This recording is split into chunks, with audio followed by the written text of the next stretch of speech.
Coquette, toujours présenter ma condoléance. Deux qui n'attendent qu'à avoir bengi biso que Coquette a fait papa. Juste tonto ye ba papa comme les akinani. Papa ça. Joseph ça. Papa kufi awa na Kishasa ou bien? Oui, kufi awa na hôpital ya Mokoli. Expliquez biso un peu penza longue. Papa a appelaki nini et loko ni sali ke mapa na liwasa. Abelaki toni. Non, papa Abel moi trop. Abel-moi trop, il a vraiment souffert. Abel-moi la maladie. On a tout fait.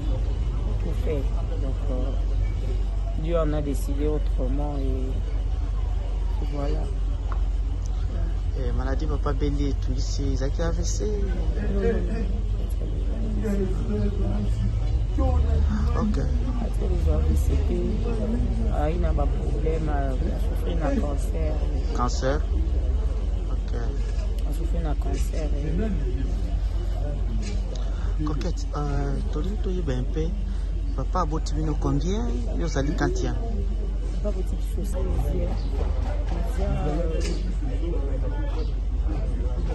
une fille, garçon. Na bwaka miso mama moko.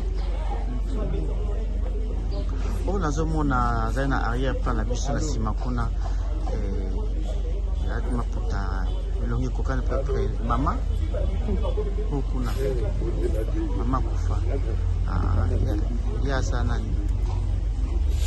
Aza tata mwasi nanga donc azalaki ya papa nanga propre eza ye donc eza papa leki ya papa mosusu parce que pa biso baza mélange ozomona ozotola telefone leki ya bapapa suka omona ye wana tata mwasi nanga donc ye alandi oyo alati maputa bazala mélange baputa bango mingi te mais baza baputa bango lokwa 6 2 baza mwindu ye kana papa bazali mwa mwindu et puis le reste baza pembe mpenza ya pembe pembe oyo wana sikoyo omona wana tata mwasi na ngai donc ezalaki tata mwasi na biso papa mpe na biso mosusu papa après papa leki na biso oya papa na Pierrette sasa oyo ndoka mpe théâtre et puis tata mwasi na biso wana puis mwana suka ye wana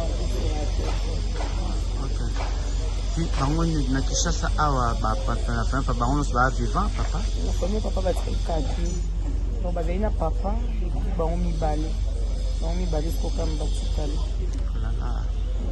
esali mpasi ebongo na famille na bino nde pa boto nyonso boza vivant la famille na biso nyonso toza vivant et puis la plupart toza ate donc bientôt bazoyaya na bango déjà parce que je pense pas que kora papa eumela donc bazoya d'ici basemaine prochaine bazoya la plupart baza na bango libanda.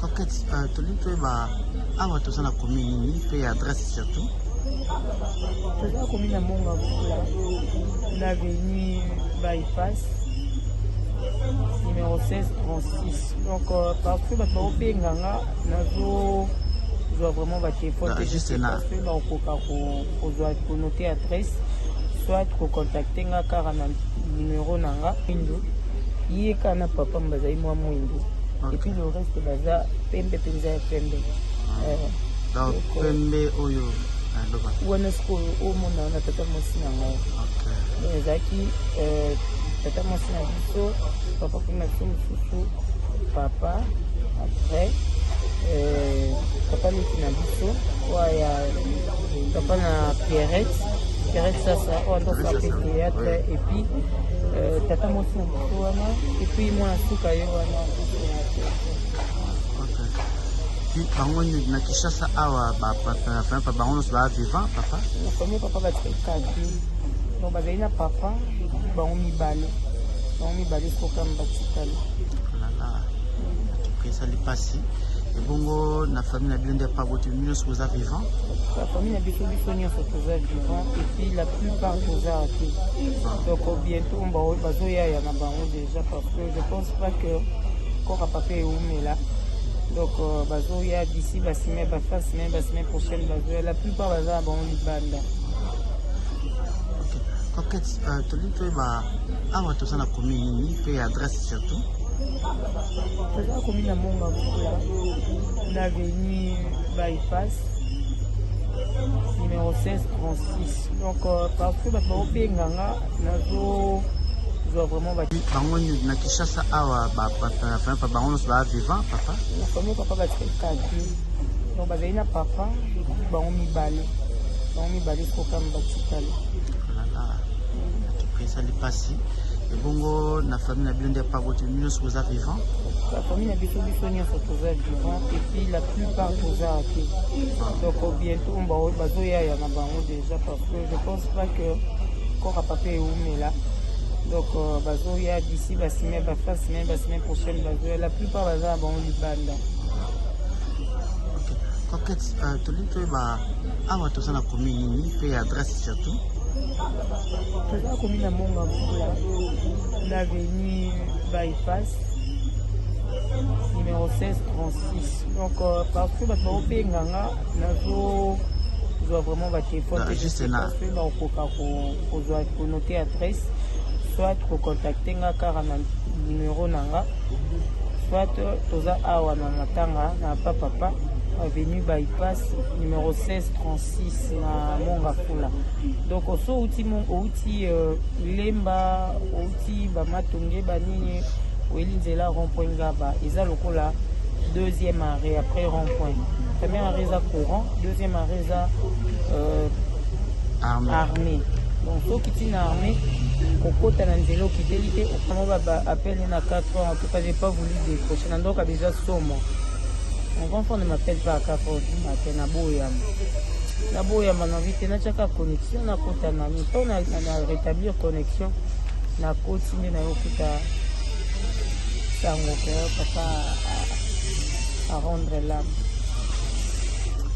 Là, mais ça n'est pas si. Est-ce que papa tinanga badeni moment papa vakota koma vous avez eu l'occasion peut-être ya koya uswana papa maloba nini peut-être chose occasion que papa tikala que maloba il parlait déjà même plus à donc on va mais on a quand même parlé. Ok, quand tu penses que notre caillou bato belo balandi biso surtout partout dans le monde si vous allez artiste comédien no yebani bato musu peut-être basé à numéro na yote ou à occasion peut-être ya kobenga ko présenter ba condoléances pour contact na yo za malamu. Comme tu na page na la coquette au ta contact na numéro na ngezana même na chaîne numéro na ngezana. Baning bande kona yo ya théâtre je pense que batazo benga yo azoya dans cela et ba benga écoute mi bazamba